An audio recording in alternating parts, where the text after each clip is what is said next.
Uncle Tom's Cabin, by Harriet Beecher Stowe, Chapter 9, in which it appears that a senator is but a man. The light of the cheerful fire shone on the rug and carpet of a cozy parlor, and glittered on the sides of the teacups and well-brightened teapot as Senator Byrd was drawing off his boots, preparatory to inserting his feet in a pair of new handsome slippers, which his wife had been working for him while away on his senatorial tour. Mrs. Byrd, looking the very picture of delight, was superintending the arrangements of the table, ever and anon mingling admonitory remarks to a number of frolicsome juveniles, who were effervescing in all those modes of untold gambol and mischief that have astonished mothers ever since the flood. "Tom, let the door-knob alone. There's a man. Mary, Mary, don't pull the cat's tail. Poor pussy. Jim, you mustn't climb on that table. No, no. You don't know, my dear, what a surprise it is to us all to see you here tonight," said she at last, when she found a space to say something to her husband. Yes, I thought I'd just make a run down, spend the night, and have a little comfort at home. I'm tired to death, and my head aches. Mrs. Byrd cast a glance at a camphor bottle which stood in the half-open closet, and appeared to meditate an approach to it, but her husband interposed. No, Mary, no doctoring. A cup of your good hot tea and some of our good home living is what I want. It's a tiresome business, this legislating. And the senator smiled, as if he rather liked the idea of considering himself a sacrifice to his country. "Well," said his wife, after the business of the tea-table was getting rather slack, "and what have they been doing in the Senate?" Now, it was a very unusual thing for gentle little Mrs. Byrd ever to trouble her head with what was going on in the House of the State, very wisely considering that she had enough to do to mind her own. Mr. Byrd therefore opened his eyes in surprise, and said, "Not very much of importance." "Well, but is it true that they have been passing a law forbidding people to give meat and drink to those poor colored folks that come along? I heard they were talking of some such law, but I didn't think any Christian legislature would pass it." "Why, Mary, you are getting to be a politician all at once." "No, nonsense. I wouldn't give a flip for all your politics generally, but I think this is something downright cruel and unchristian. I hope, my dear, no such law has been passed." "There has been a law passed forbidding people to help off the slaves that come over from Kentucky, my dear. So much of that thing has been done by these reckless abolitionists that our brethren in Kentucky are very strongly excited, and it seems necessary, and no more than Christian and kind, that something should be done by our state to quiet the excitement." "And what is the law? It don't forbid us to shelter those poor creatures a night, does it? And to give 'em something comfortable to eat, and a few old clothes, and send them quietly about their business?" "Why, yes, my dear. That would be aiding and abetting, you know." Mrs. Byrd was a timid, blushing little woman of about 4 feet in height, and with mild blue eyes and a peach-blow complexion and the gentlest, sweetest voice in the world. As for courage, a moderate-sized cock turkey had been known to put her to rout at the very first gobble, and a stout house-dog of moderate capacity would bring her into subjection merely by a show of his teeth. Her husband and children were her entire world, and in these she ruled more by entreaty and persuasion than by command or argument. There was only one thing that was capable of arousing her, and that provocation came in on the side of her unusually gentle and sympathetic nature. Anything in the shape of cruelty would throw her into a passion, which was the more alarming and inexplicable in proportion to the general softness of her nature. Generally the most indulgent and easy to be entreated of all mothers, still her boys had a very reverent remembrance of a most vehement chastisement she once bestowed on them, because she found them leagued with several graceless boys of the neighborhood, stoning a defenseless kitten. "I'll tell you what," Master Bill used to say, "I was scared that time. Mother came at me so that I thought she was crazy, and I was whipped and tumbled off to bed, without any supper, before I could get over wondering what had come about. And after that I heard Mother crying outside the door, which made me feel worse than all the rest. I tell you what," he'd say, "we boys never stoned another kitten." On the present occasion, Mrs. Byrd rose quickly, with very red cheeks, which quite improved her general appearance, and walked up to her husband with quite a resolute air, and said, in a determined tone, "Now, John, I want to know if you think such a law as that is right and Christian." You won't shoot me now, Mary, if I say I do. "I never could have thought it of you, John." "You didn't vote for it?" Even so, my fair politician. "You ought to be ashamed, John. Poor homeless, houseless creatures. It's a shameful, wicked, abominable law, and I'll break it, for one, the first time I get a chance, and I hope I shall have a chance, I do. Things have got to a pretty pass if a woman can't give a warm supper and a bed to poor starving creatures just because they are slaves, and have been abused and oppressed all their lives, poor things."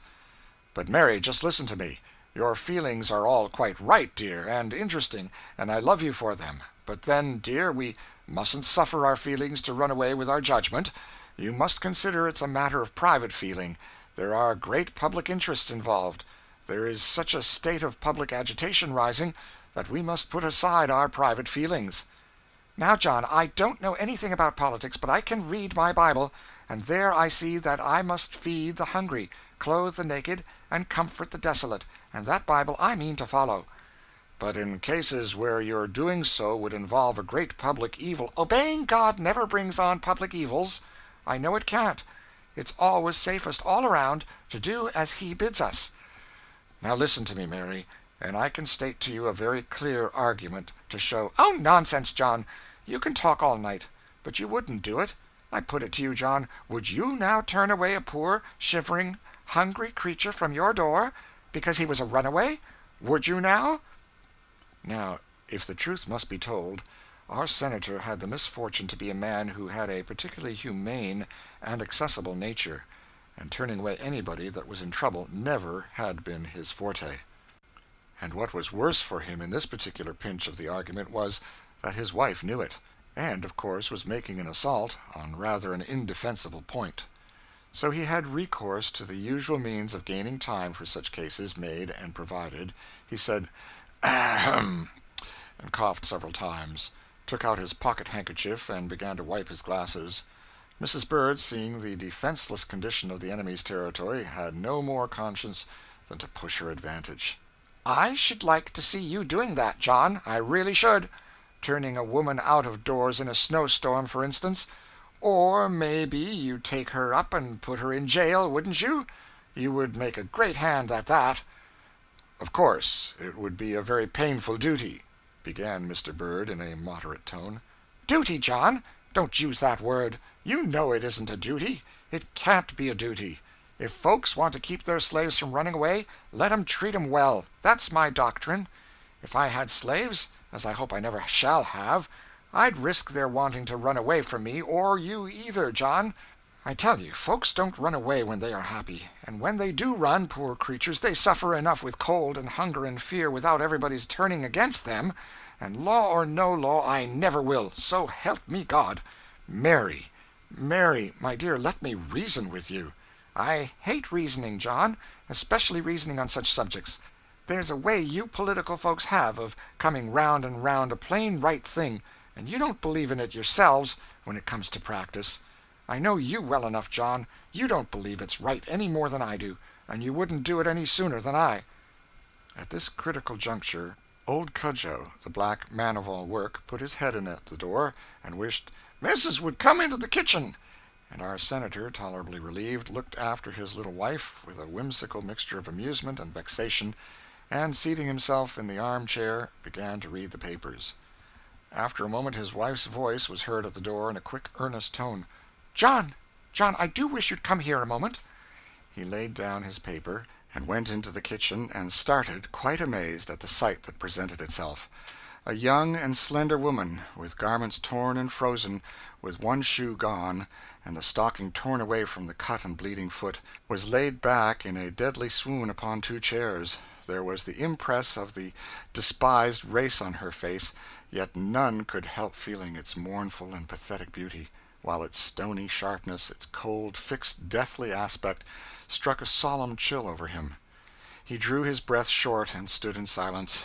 His wife, and their only colored domestic, old Aunt Dinah, were busily engaged in restorative measures. while old Cudjoe had got the boy on his knee and was busy pulling off his shoes and stockings, and chafing his little cold feet. "Sure now, if she ain't a sight to behold," said old Dinah compassionately. "'Pears like 'twas the heat that made her faint. She was tolerable pert when she come in, and asked if she couldn't warm herself here a spell, and I was just a-asking her where she come from, and she fainted right down. Never done much hard work, yes, by the looks of her hands." "Poor creature," said Mrs. Bird compassionately, as the woman slowly unclosed her large dark eyes and looked vacantly at her. Suddenly an expression of agony crossed her face, and she sprang up, saying, "Oh, my Harry, have they got him?" The boy, at this, jumped from Cudjoe's knee, and running to her side, put up his arms. "Oh, he's here," she exclaimed. "Oh, ma'am," she said wildly to Mrs. Bird, "do protect us. Don't let them get him." "Nobody shall hurt you here, poor woman," said Mrs. Bird encouragingly. "You are safe. Don't be afraid." "God bless you," said the woman, covering her face and sobbing, while the little boy, seeing her crying, tried to get into her lap. With many gentle and womanly offices which none knew better how to render than Mrs. Bird, the poor woman was in time rendered more calm. A temporary bed was provided for her on the settle near the fire, and after a short time she fell into a heavy slumber, with a child, who seemed no less weary, soundly sleeping on her arm. For the mother resisted with nervous anxiety the kindest attempts to take him from her, and even in sleep her arm encircled him with an unrelaxing clasp, as if she could not even then be beguiled of her vigilant hold. Mr. and Mrs. Bird had gone back to the parlor, where, strange as it may appear, no reference was made on either side to the preceding conversation. But Mrs. Bird busied herself with her knitting work, and Mr. Bird pretended to be reading the paper. "I wonder who and what she is," said Mr. Bird at last, as he laid it down. "When she wakes up and feels a little rested, we will see," said Mrs. Bird. "I say, wife," said Mr. Bird, after musing in silence over his newspaper. "Well, dear?" "She couldn't wear one of your gowns, could she, by any letting down or such matter? She seems to be rather larger than you are." A quite perceptible smile glimmered on Mrs. Bird's face as she answered, "We'll see." Another pause, and Mr. Bird again broke out, "I say, wife." "Well, what now?"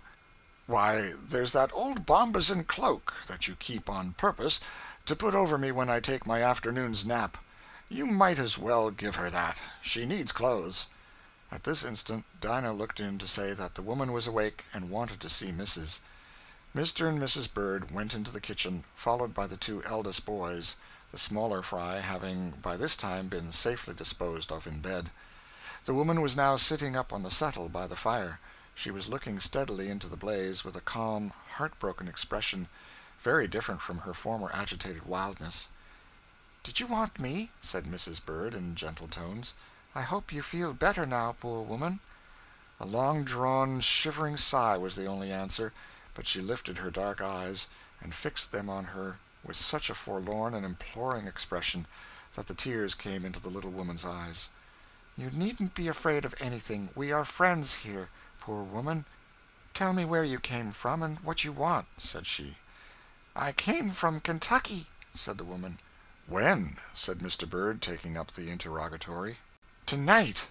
"How did you come?" "I crossed on the ice." "Crossed on the ice," said every one present. "Yes," said the woman slowly, "I did. God helping me, I crossed on the ice, for they were behind me, right behind, and there was no other way." "Law, missus," said Cudjoe, "the ice is all in broken-up blocks, a-swinging and a-teetering up and down the river." "I know it," said she wildly, "but I did it. I wouldn't have thought I could. I didn't think I could get over, but I didn't care. I could but die if I didn't. The Lord helped me. Nobody knows how much the Lord can help 'em till they try," said the woman with a flashing eye. "Were you a slave?" said Mr. Bird. "Yes, sir. I belonged to a man in Kentucky." "Was he unkind to you?" "No, sir. He was a good master." "And was your mistress unkind to you?" "No, sir, no. My mistress was always good to me." "What could induce you to leave a good home, then, and run away and go through such dangers?" The woman looked up at Mrs. Bird with a keen, scrutinizing glance, and it did not escape her that she was dressed in deep mourning. "Ma'am," she said, suddenly, "have you ever lost a child?" The question was unexpected, and it was thrust on a new wound, for it was only a month since a darling child of the family had been laid in the grave. Mr. Bird turned around and walked to the window, and Mrs. Bird burst into tears, but, recovering her voice, she said, "Why do you ask that? I have lost a little one." "Then you will feel for me. I have lost two, one after another, left 'em buried there when I came away, and I had only this one left. I never slept a night without him. He was all I had. He was my comfort and pride, day and night. And, ma'am, they were going to take him away from me, to sell him down south, ma'am, to go all alone, a baby that had never been away from his mother in his life. I couldn't stand it, ma'am. I knew I never should be good for anything if they did, and when I knew the papers were signed, and he was sold, I took him and came off in the night, and they chased me, the man that brought him, and some of Massa's folks, and they were coming down right behind me, and I heard 'em. I jumped right onto the ice, and how I got across I don't know. But first I knew a man was helping me up the bank." The woman did not sob nor weep.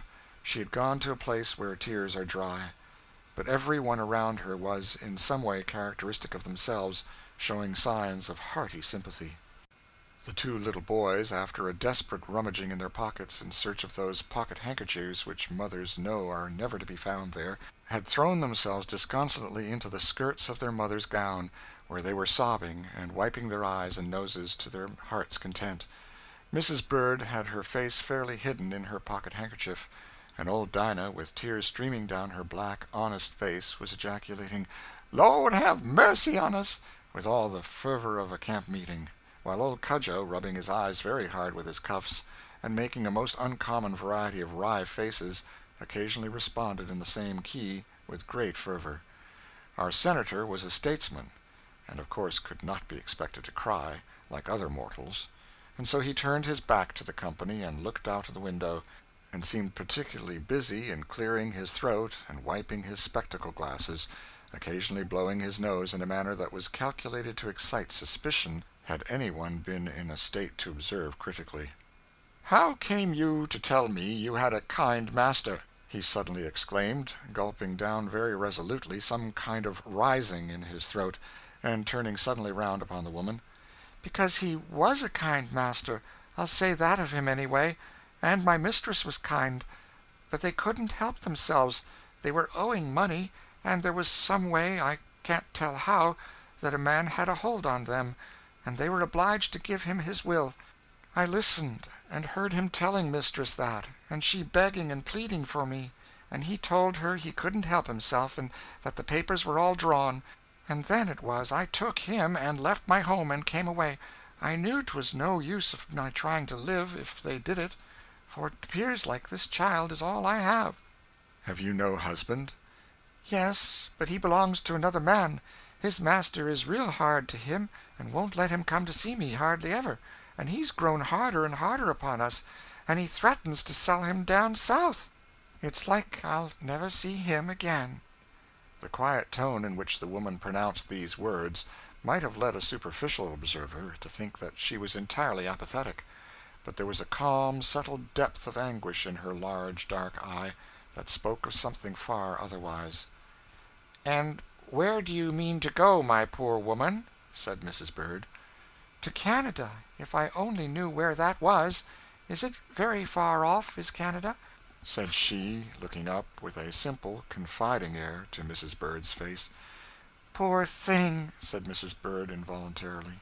"Ist a very great way off, think?" said the woman earnestly. "Much further than you think, poor child," said Mrs. Bird.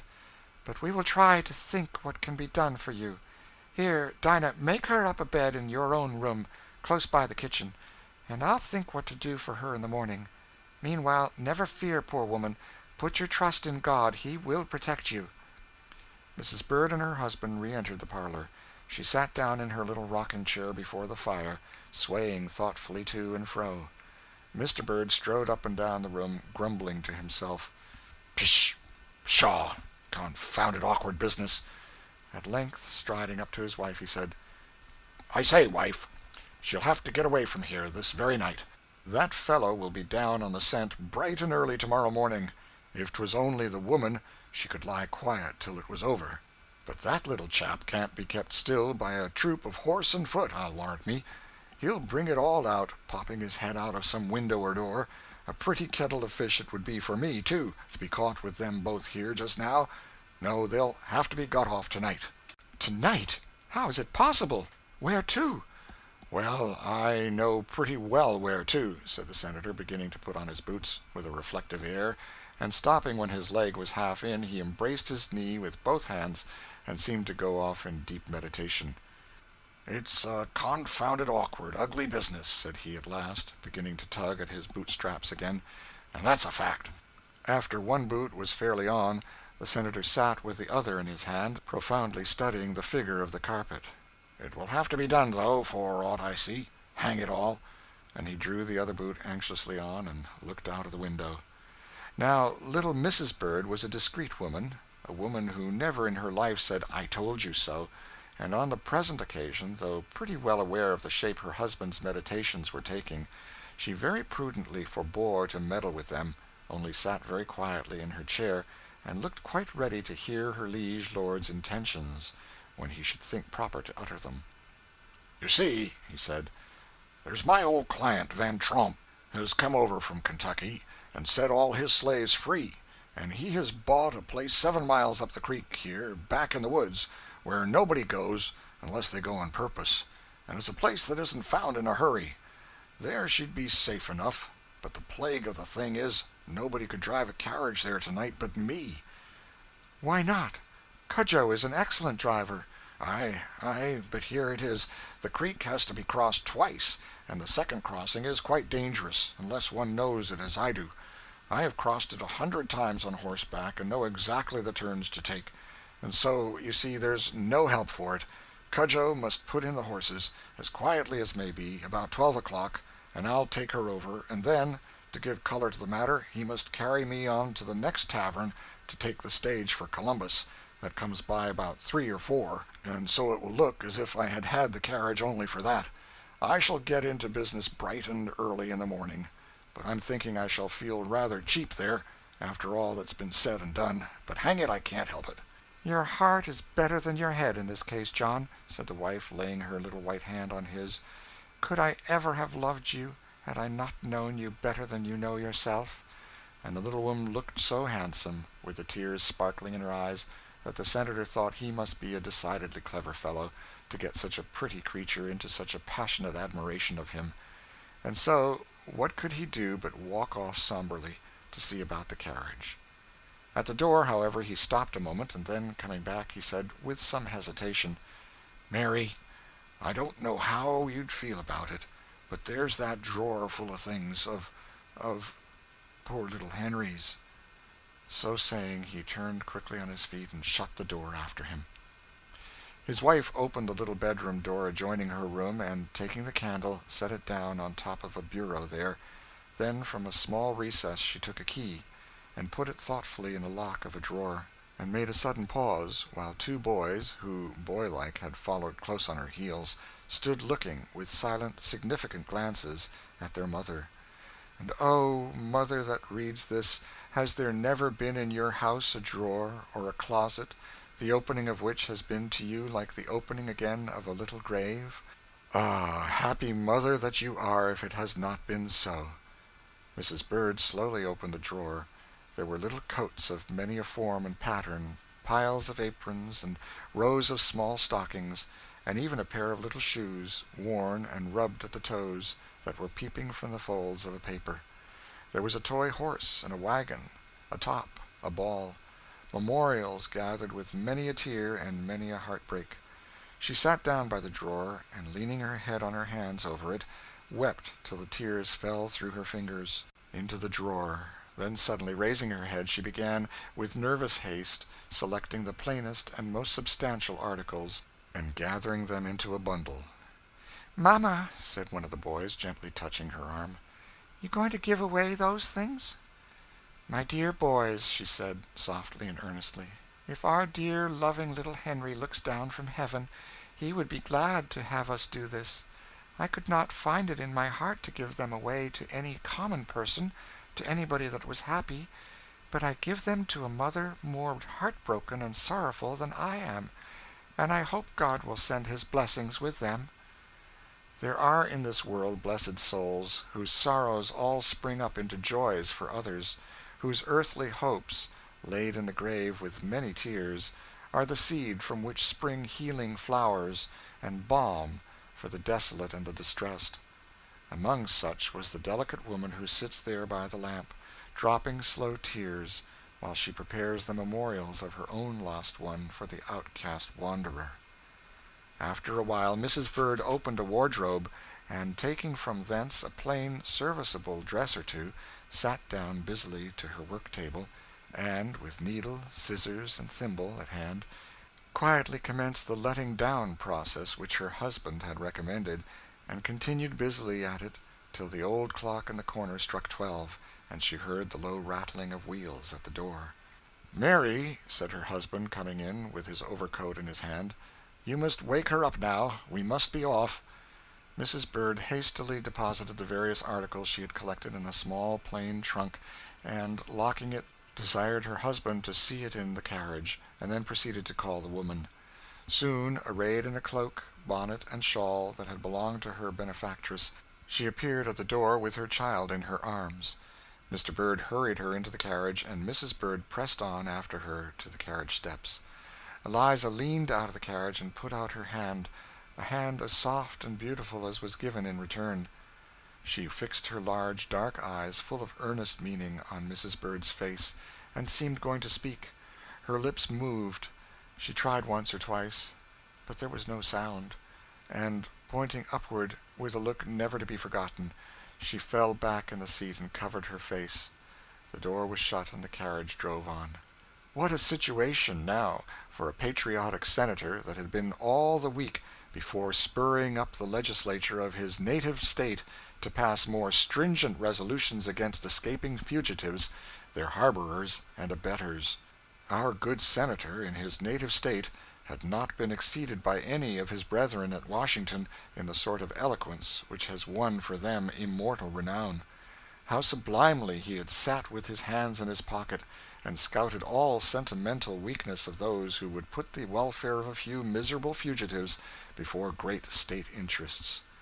He was as bold as a lion about it, and mightily convinced, not only himself, but everybody that heard him.